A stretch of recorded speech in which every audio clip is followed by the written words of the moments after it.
China వాడి time ఎంత బ్యాడ్గా ఉంది అంటే ఈ మీకు జీ జింగ్పింగ్ వచ్చాడు చూసారా, ఐరన్ లెగ్ అండి.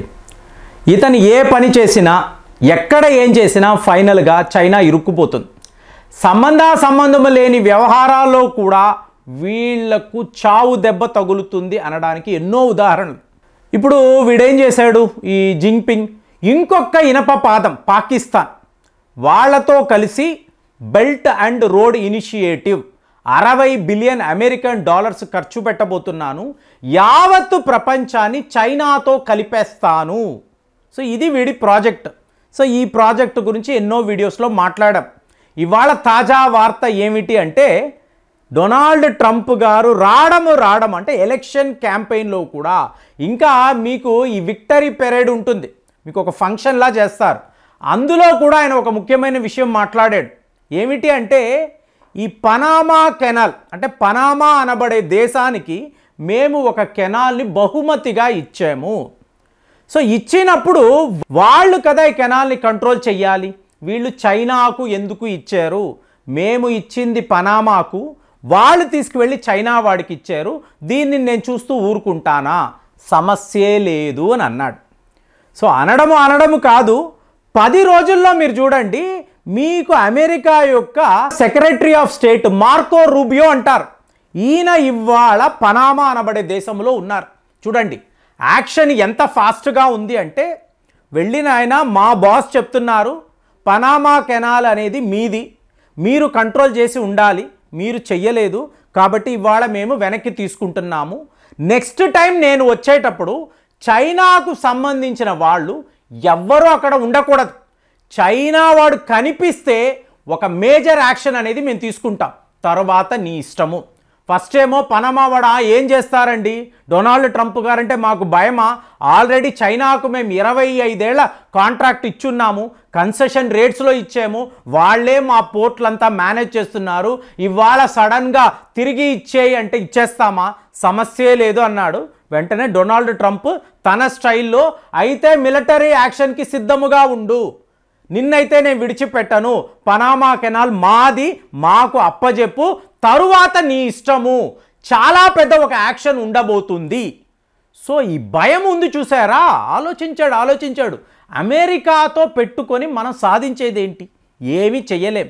దాంతో ఇవాళ వాళ్ళు ఏమన్నారు, కుదిరితే అంటే ఎంత త్వరగా కుదిరితే అంత ఫాస్ట్గా ఈ కాంట్రాక్టును టెర్మినేట్ చేసేసుకుంటాం. 25 years అన్నాం కదా, మీకు వితిన్ 25 days చేసి పడేస్తాము, ఈ చైనా వాళ్ళందరినీ కూడా పనామా నుంచి తరిమి కొడతాము. అంటే సీకే హచిసన్ హోల్డింగ్స్ అని చెప్పి మీకు హాంకాంగ్కి సంబంధించిన సంస్థ అండి, చాలా పెద్దది, వాళ్ళే పనామా కెనాల్ను హ్యాండిల్ చేస్తున్నారు. హాంకాంగ్ అంటే ఆటోమేటిక్గా చైనాకు సంబంధించిన ఒక దేశం. అక్కడ క్రిస్టోబో బాల్బో అనబడే 2 పోర్ట్లు. సో ఇక్కడ ఇన్ఫ్రాస్ట్రక్చర్, బ్రిడ్జులు అనండి, అక్కడ మీకు కన్వెన్షన్ హాల్స్ అనండి, అలాగే మీకు అక్కడ స్టాఫ్ నివసించడానికి క్వార్టర్స్ అండి, ఇదంతా చైనా వాడు సిద్ధము చేసేస్తున్నాడు, కట్టేస్తున్నాడు. కానీ ఇవాళ ఏమైంది, మొత్తము ఆపేయండి, మీరు ముందు పనామా కెనాల్ విడిచిపెట్టి వెళ్ళిపోండి. ఇది అంత ఈజీ అంటే చైనా వాడు ఎప్పటిలాగే అంటే పాకిస్తాన్తోనో ఆఫ్ఘనిస్తాన్తోనో ఎలాగా బేరసారాలు ఆడాడో అక్కడికి కూడా వెళ్ళాడండి. వెళ్ళి బెల్ట్ అండ్ రోడ్ ఇనిషియేటివ్ చాలా గొప్ప ప్రాజెక్టు, నీకు కావలసిన ఇన్ఫ్రాస్ట్రక్చర్ నేను ఇస్తాను, ఫండింగ్ తీసుకో, లోన్లు తీసుకో, నేను ఇక్కడ ఈ కెనాల్ను మేనేజ్ చేస్తానని చెప్పి ఏదో ఒక రకంగా లాలూచీ చూపించి ఆ పనామా కెనాల్ తన కైవసం చేసుకున్నాడు.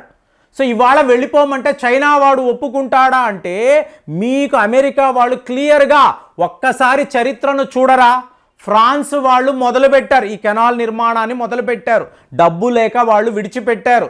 1904లో మేము ముందుకు వచ్చాం, ఈ కెనాల్ను స్టార్ట్ చేయడానికి ముందుకు వచ్చాం, 1914 దాకా దీన్ని ఫినిష్ చేసాం. అంటే ఏంటి ఫ్రెండ్స్, మీకు మొదటి ప్రపంచ యుద్ధం. ఇప్పుడు ఈ పనామా కెనాల్ అంత ముఖ్యమా అండి? ఇది లేకపోతే అమెరికాకు ఒరిగేదేంటి? చాలామంది అడుగుతారు. మీరు అమెరికా యొక్క ఈ జాగ్రఫీని చూసారు అనుకోండి, భారత్ వేరు, చైనా వేరు, అమెరికా వేరు, ఎప్పుడూ కూడా అక్కడ యుద్ధాలు జరుగుతూ ఉంటాయి. ఇప్పుడు ఈ పనామా కెనాల్ ఎంత ముఖ్యమో అమెరికాకు అంటే, జస్ట్ ఒక ఓడ న్యూయార్క్ మహానగరం నుంచి బయలుదేరుతుంది, శాన్ ఫ్రాన్సిస్కోకి వెళ్ళాలి. మీకు ఒకవేళ పనామా కెనాల్ నుంచి ఓడ వెళితే 8370 కిలోమీటర్లు మాత్రమే. ఇక్కడ న్యూయార్క్ నుంచి శాన్ ఫ్రాన్సిస్కో. ఒకవేళ పనామా కెనాల్ అక్కడ లేదు, వీళ్ళు నిర్మాణము చెయ్యలేదు. ఇప్పుడు ఈ ఓడ తిరిగి రావాలి అంటే, న్యూయార్క్ నుంచి శాన్ ఫ్రాన్సిస్కో రావాలంటే 22,500 కిలోమీటర్. చూడండి దూరం ఎంత దూరమో చూడండి. అలాగే డేస్ అన్నారనుకోండి, పనామా కెనాల్ ద్వారా 11 రోజుల్లో ఈ మహానగరాలను మీరు రీచ్ అవ్వచ్చు. ఒకవేళ మీకు అలా కుదరలేదు అంటే 27 రోజులు పడుతుంది. పనామా కెనాల్ లేకపోతే ఈ ఓడకు 27 రోజులు. అంటే ఎంత డబ్బు, ఎంత ఫ్యూయల్, ఎంత ఖర్చు చూసుకోండి, మ్యాన్ పవర్. సో ఇదంతా టైం వేస్ట్. కాబట్టి ఆ రోజుల్లో మీకు వేల మంది మలేరియా జ్వరంతో మరణించారండి. అమెరికా యొక్క మ్యాన్ పవర్, లేబర్ అక్కడికి వెళ్ళింది.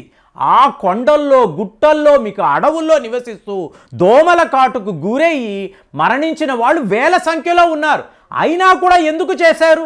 10 ఏళ్లలో కంప్లీట్ చేశారు. ఎందుకు చేశారు అంటే కారణము యుద్ధము. మొదటి ప్రపంచ యుద్ధము.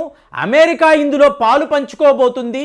తేడా అయ్యింది అంటే చాలా పెద్ద లెవెల్లో నష్టము.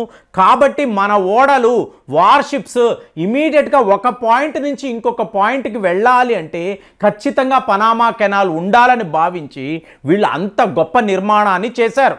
చేసిన తరువాత అమెరికాకు పనామా దేశం మధ్య ఒక అగ్రిమెంట్ ఏమిటి? ఇద్దరూ కలిసి దీన్ని హ్యాండిల్ చేద్దాము, కంట్రోల్ చేద్దాము. 1977 వరకు కూడా కార్టర్ ట్రీటీ అంటారు. దీని ప్రకారమే వీళ్ళ చేతుల్లోనే ఇది ఉండింది. తరువాత 1999లో ఏమైంది? చైనా వాడు ఎంటర్ అయ్యాడు. సో ఎంటర్ అవ్వడము బెల్ట్ అండ్ రోడ్ ఇనిషియేటివ్ అన్నాడు. ఇదంతా కూడా నేను కంట్రోల్ చేస్తాను, మీరే ఇబ్బంది పడక్కర్లేదని చెప్పి చైనా వాడు చెప్పడంతో పనామా వాళ్ళు కూడా వాడిచ్చే డబ్బుకి లాలూచి పడి ఓకే అనేశారు.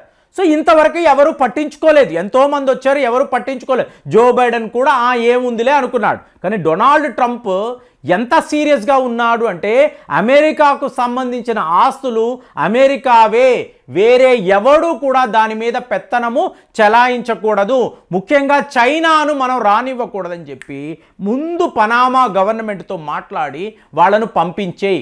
ఏం జరిగినా, ఎలాంటి ఇన్ఫ్రాస్ట్రక్చర్ ఏమున్నా కూడా వాళ్ళైతే అక్కడ ఉండకూడదని చెప్పి క్లియర్గా ఈయన చెప్పేశాడు.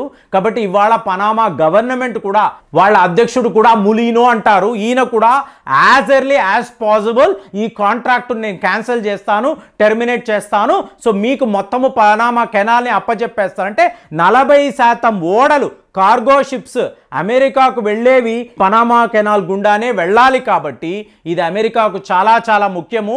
ఈ విషయంలో డొనాల్డ్ ట్రంప్ని చాలా మెచ్చుకోవాలి. నాది నాకే చెందాలి అంటే భారత్కి ఇది ఒక గుణపాఠం అండి. చైనా వాడి యొక్క డామినేషన్ ఏ శ్రీలంకలోనో, మీకు భూటాన్లోనో, బంగ్లాదేశ్, నేపాల్ ఇలాంటి దేశాల వద్ద ఉండకూడదు. పాకిస్తాన్ అంటే ఒక ఇనప పాదము, ఐరన్ బ్రదర్స్ వాళ్ళు ఏం చేసినా మీకు టోటల్గా సమాప్తమే.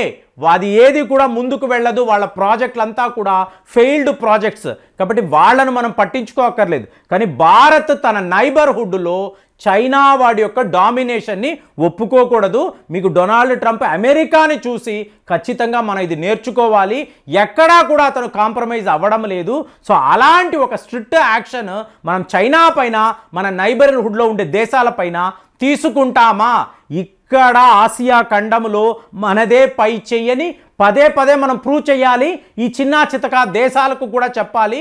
దాని గురించే మన ప్రయత్నాలంతా ఉండాలని నేనైతే అనుకుంటున్నాను. మరి డొనాల్డ్ ట్రంప్ పనామా కెనాల్ను తన సొంతము చేసుకోవడం, దీనిని మీరు ఎలా చూస్తున్నారు? కామెంట్స్లో రాయండి. మళ్ళీ వచ్చే వీడియోలో కలుద్దాం. జై హింద్.